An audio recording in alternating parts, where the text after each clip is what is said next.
ทักทายสบายดีพ่อแม่พี่น้องปองไปหมดสุขุสุขคนเนาะ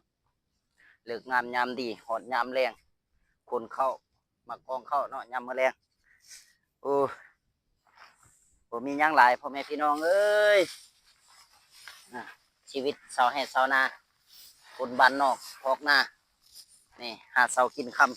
ำเห็นแบบนี้แหละมาช่วยเฮาคนมาปะไว้เนาะวันนี้เฮาสิมากองปล่อยค่ำยามแรงกองให้FCพ่อแม่พี่น้องเฮานี่คันเฮาบ่กองมันก็บ่ได้ต้องกองงามๆ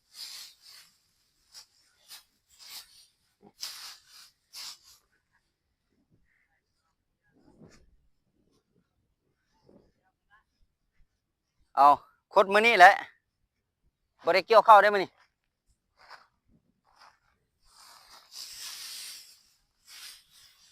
เกี่ยวแต่ยามมื้อเช้าอันเด้ยามมื้อแลงนี่บ่ได้เกี่ยวได้คนแล้วก็มากองนี่แหละฮะบ่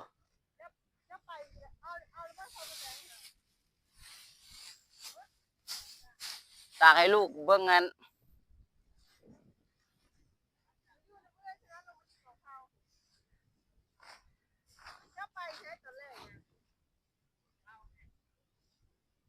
คนเข้าไผ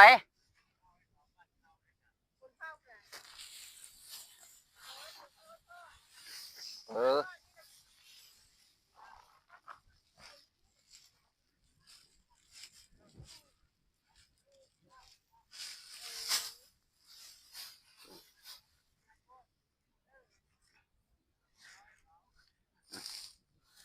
เบิ่งคนยืนเว้านี่คือว่าคนบ่รู้จักกันพุ่นเอาแนมเบิ่งพุ่นน่ะโอ้พุ่นเบิ่งซุมให้เบิ่งหน้าพุ่นพุ่นพูนผมดูอมเต่านะเฒ่าแก่รถปั่นสิอาศัยมาปั่นเข้านี่แหละเด้แต่เมื่อบานนะอืมเอาลมกับเฒ่าแก่รถปั่นบางอย่างถามว่าเพิ่นไปปั่นเขาผู้ใดเนาะอยู่เอา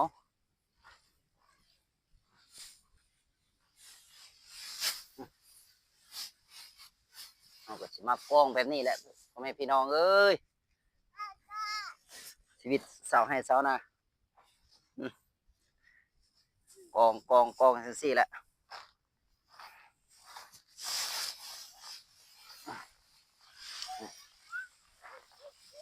อุ้มไปกองเอาอืมอยู่ตรงไห้ทุ่งนากับครอบครัวเนาะพ่อแม่พี่น้องนี่อย่าลืมฝากกดไลค์กดแชร์กดติดตามเป็นกำลังใจให้คนขี้ดื้อน้อยเนาะอืมบ่าวจันทบุญขี้ดื้อปีนกองเข้าไปมาแล้วเอาสำนี่แหละบ้านเฮาก็สำนี่แหละเพื่อมาฮอด7 โมงนี่สิบ่แล้วบ่นะเขาจะใส่ให้มันลายๆมันเร็วไปได้พักผ่อน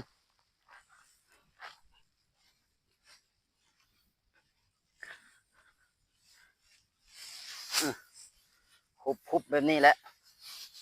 นี่อืม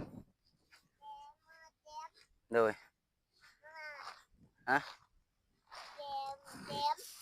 เต็มเมื่อเต็มบ้านหน่อยแล้วเฮานอนหน้าได้ลูกเลยเอาเอาลูกสาวให้สาวหน้านอนหน้าเออไอ้ลูกใหญ่เลยไอ้ลูกเบิ่งคลิปลูกเด้อใหญ่แล้วเบิ่งคลิปลูกเด้อเลย เอาอยู่เมืองใดแขวงใดเคยเฮ็ดแบบนี้คอมเมนต์มาบอกได้เด้อพ่อแม่พี่น้องปองไปหมดสุขุสุขคนอืมให้อยู่เมืองใดแขวงใดบ้านใดยังเฮ็ดแบบนี้คอมเมนต์มาบอกได้เด้อเอาก็บ่เคยเฮ็ดเรียกนะ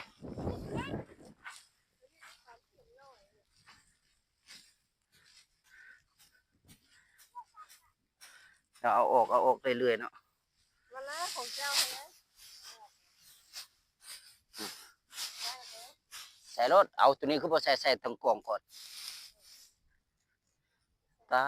ยมันสิอยู่บ่ล่ะลูกปึ๊บใส่ลงเบิ่ง จะใส่เลยจ้ะจะใส่แล้วอยู่เลยนะ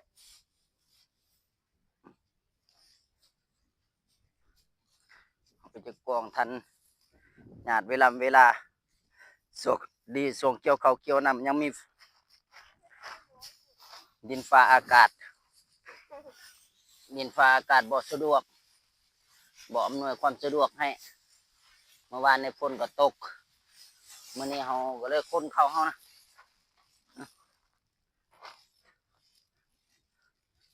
ฝนตกหลาย